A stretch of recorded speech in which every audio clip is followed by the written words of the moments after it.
We can also call it a fulcrum.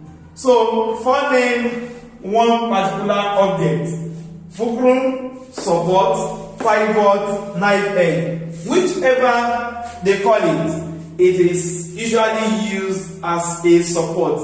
And around this support, rotation can occur. Imagine placing this on my hand, then I press this guy downward here. You will see that this end will go up and this end will come down. Rotation. If I apply a force here, this end will go up and here will come down. So we are going to look at some of the examples on this, and we are going to look at the condition to solve the problems that we have there.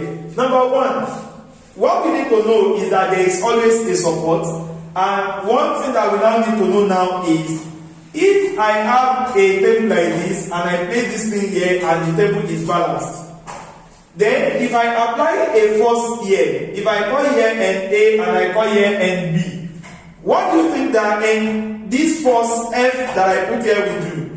It will make A come down and it will take B up.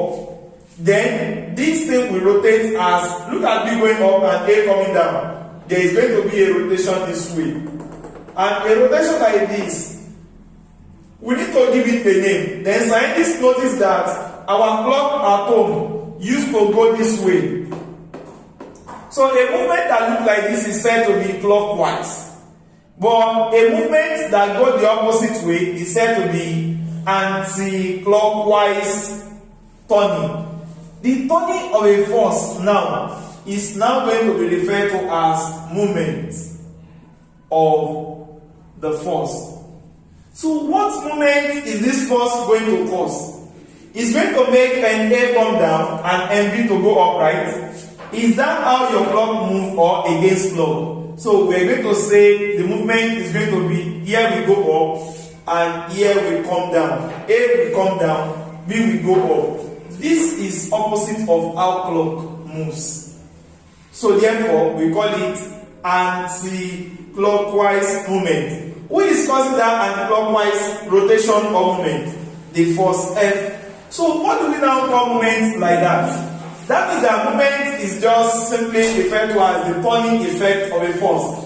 Turning effect of a force. The turning effect of a force is what we refer to as movement.